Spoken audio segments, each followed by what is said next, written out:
good afternoon, and welcome to Nigeria Now, where we discuss happenings currently in the country. We look at various sectors and then we try to bring it to limelight so we can together discuss it. So you do well to drop your comment, your views, as you know the way we do it on the show. We are always excited to hear from you. I am Sele Laishadasham. I'll be doing this program together with Rachel Tanzi. Good afternoon, sir. Yeah, afternoon, Rachel.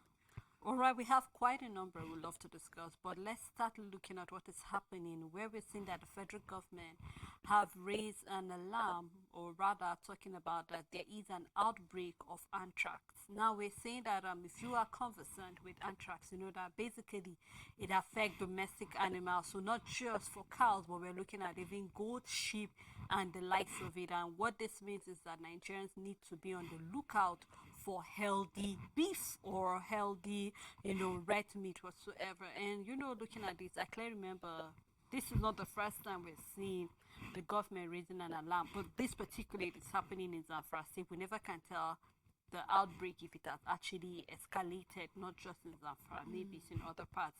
And I remember in the morning I was trying to raise the concern. I said, how many times do we have the government going to our various abattoirs to actually cross-check the meat that are being consumed? Sometimes you just buy beef and then you really not, because sometimes even from the color of the meat, you know that something is wrong. And then, people are out there trying to make market, so nobody is concerned whether the meat is healthy or not. You just buy, and then sometimes we don't even cook it, and then they are certain, because this illness or this disease is actually being it's a bacteria, and then there are certain things that don't die no matter how many times or how long you boil it, it's still there, and therefore it's very harmful. In fact, just the spore that is on the cows or the cattle, when you inhale it, is very, very deadly to humans. So you could tell that even before the meat, just inhaling it as well can actually be very fatal to humans. And I think it's very wise that the government have brought this. We're seeing the World Health Organization for animal health trying to see what can be done about this, what is the way forward, and then what is the government doing to make sure, because I think this has to do with the Ministry of Livestock. We need to see the minister up and about to do something regarding this outbreak. That is very important, Sarah, because how we all eat our meat differ. Some will really boil the meat. In Nigeria, how we do it now, we'll sometimes boil it, fry it, and all of that. However, not all of us consume meat the same way. Some we just roast it, some we don't want it very cooked. So for that alone, it means that you can't kill this bacteria in this and beef, and therefore whatever disease can come back to you. And the fact that this is a disease that will affect both the cow and humans already a worrisome something, because now you have to be careful. Can we say that we should stop eating meat for a period of time? No, it's not good business for people out there, and also we need that meat. And then when we saw that this outbreak is in Zamfara, we say, you know what, it's not a Zamfara problem, it's a Nigerian problem, because except if you have never traveled, but there is no one day you are on the road that you are not seeing cows from the far north moving down to the south, southeast, west, and all of that, all around the country. We are always, so it doesn't matter if it is in Zamfara. There might be a cow right now on transit with anthrax on its way to Ogun State. Let me put it like that. There's that possibility, and for that reason, I think everybody needs to check out for it. Now, not only the symptoms on the cow, because you did not butcher the cow, you might not know. This is not left that the abattoir in your state where you are, and they are very good with what they give to you to consume. So at the same time, this is the period where you also rely on a source that is good from getting your meat. Is the abattoir in your state functional, or in your local government, or everywhere? You go there and you make sure you are getting quality meat and all of that. Then you look out for those symptoms. Perhaps you find yourself after eating certain meat or a lot of meat with certain symptoms. You are supposed to take it seriously, since we know that this period now is not a period for cholera or diarrhea. We know, but then you begin to feel such symptoms. I think you should rush to the hospital when you find out, okay, you've consumed meat for a period of time and you're beginning to have certain symptoms, one of which that is later is skin sores, so you also have to work or check on that. So you're vomiting and you're having fever, you're having nausea and all of that, all of these symptoms that feels related to diarrhea, cholera, and you know that for some reason this is not the season or the period for its outbreak. Don't just sit down and think I'm just having a fever, because you know Nigerians always associate fever with malaria and all of that. If it's persistent, I'm just saying at this period of time, now that we know that there's an anthrax out there, rather than just sitting it out and thinking it's a malaria, paracetamol will just do it, or thinking I've been feeling like throwing up, oh, let me eat this bitter garden egg, or let me go and find something sour too. I Let think me just chew a gum and all of exactly that. to bring it down. When you keep feeling when you keep feeling nausea and you don't have to wait for no reason, if you have the means, I think you should go to the hospital for a quick check. You should go to the hospital for maybe a blood test or something like that. If there's anything, I think that the hospital will be able to see it through. Most especially if you know you're one of those people that love eating meat and have consumed a lot of it, because I know our meat consumption is on different level. Someone can go a whole week without eating meat, not because they are broke, but because they are not meat persons and all of that. But if you find yourself you're always the one eating meat, you love eating meat, there are people like that, and all of a sudden you're beginning to feel some kind of sickness, I think if you have enough money for meat in this Tinubu's administration, you should be able to rush to the hospital and go and check yourself. So I think is both ways. A trusted abattoir, so now it means that the state government, the health angle that is veterinary health, it should make sure that they are going to the abattoir to make sure that there's healthy meat served to people that are going and relying on the source of meat as the abattoir. And then for you also, who is on the side consuming a lot of meat, then you should also be careful and then watch out when you start feeling unwell after consuming so much meat. You know, while you were talking, my mind just went faster. I remember during the Ebola time where people were being warned not to consume bush meat because of that. And then we know this mentality of Africans or Nigerians, this is not to kill Africa. And they're like, okay, I'm going to eat anything. This is not the time to actually play temple run with your life. I think it's very important for us to check it. And I hope that those cattle that have been diagnosed with that anthrax have actually been killed. They should be killed and be burned very, very far away, because some of these things can actually fly and all of that. We're saying that even in River State, there's the issue of an outbreak of bird flu. So you know what that means again. So looking at animal and then the weather. So just like you said, if you will be able to afford to buy the meat, when you feel a certain way, go to the hospital. Some of these drugs are not quite expensive. Over the counter, you can actually get them. So please make sure you get tested first and foremost before taking anything. Now, I think the body for discussion today for me is what we're seeing concerns coming from the Chief of Medical Directors regarding the Japa syndrome. I mean, it didn't start today, it didn't even start yesterday, it didn't start this year, it didn't start last year. This is something that has been ongoing, and then we just started feeling the impact, I think, last year or last 2 years.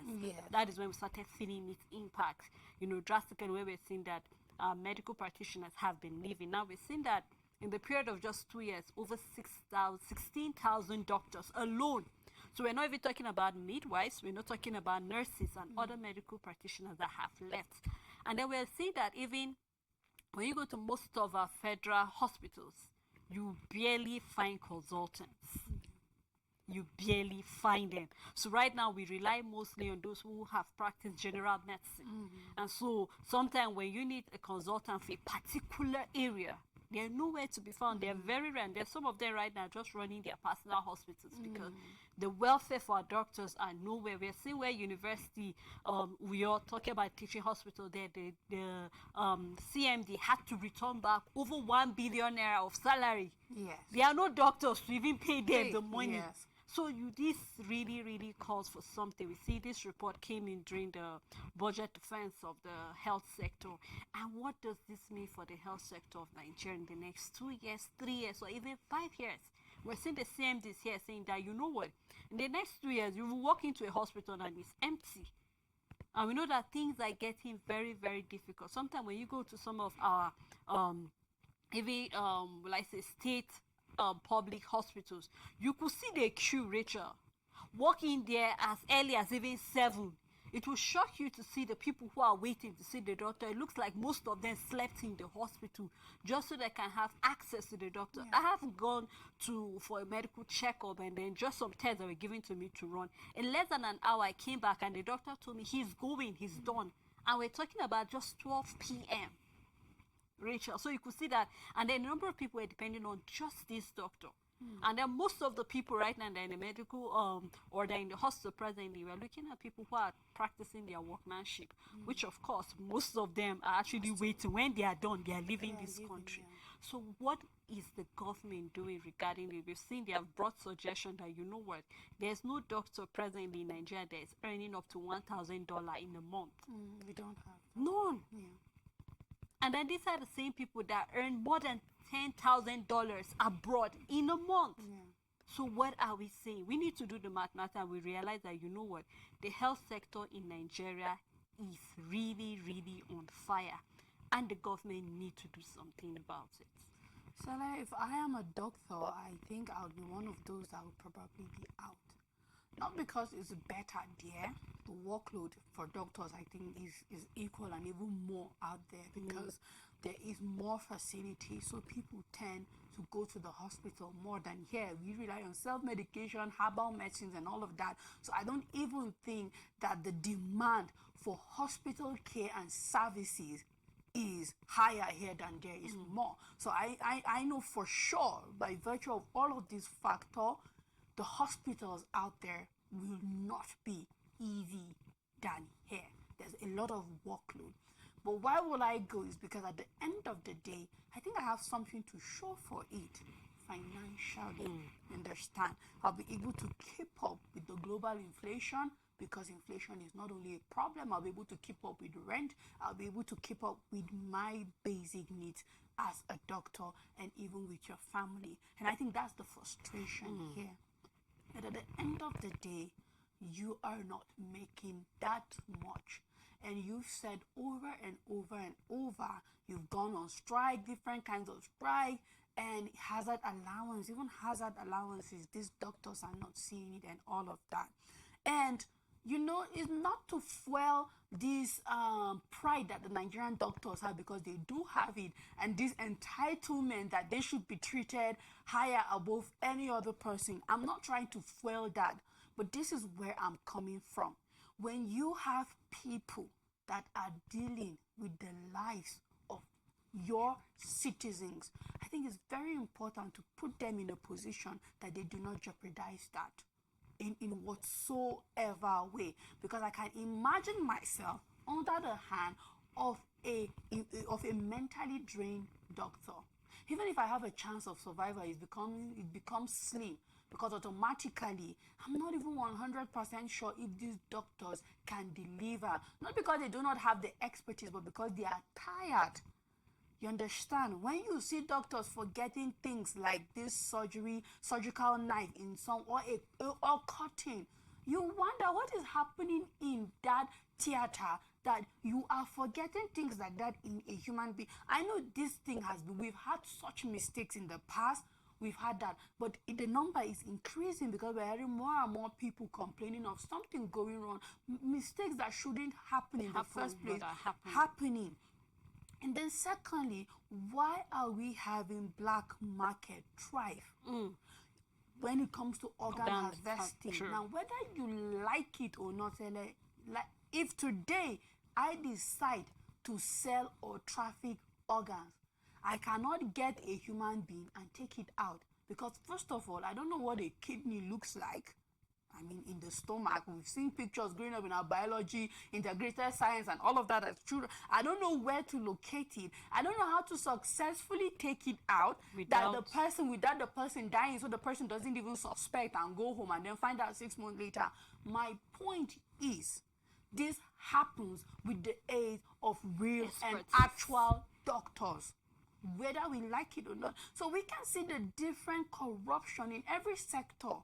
as a result of people. I'm not giving an excuse. It's the same way we talk about our military, how the government needs to put them in a position where they cannot compromise, and when they eventually do, the government can say you have no reason to in the first place because you are well taken care of. I think this is where I'm also, that this is the angle I'm coming for concerning medicine, concerning our doctors and all of that. And the question has been for me for all these years we've been talking about this, Sele, is what is the solution?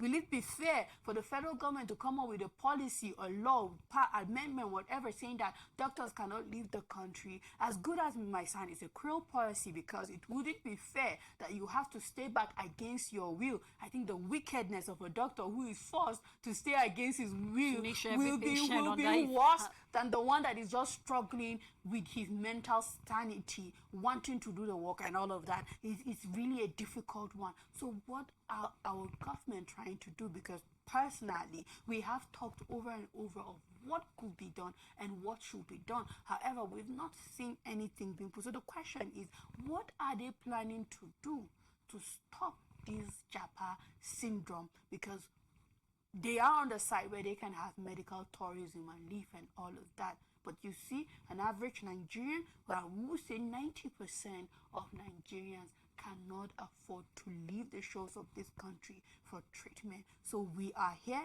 and we have to face this drained doctors. We have to face these doctors that are not paid. We have to face their unavailability and all of that. So I think an average Nigerian is doomed by the virtue of this Japa syndrome. But what is the government doing to make sure that it stops, it doesn't continue, and we even have perhaps, Sele, our doctors coming back if possible? You know, if the environment is conducive, why not?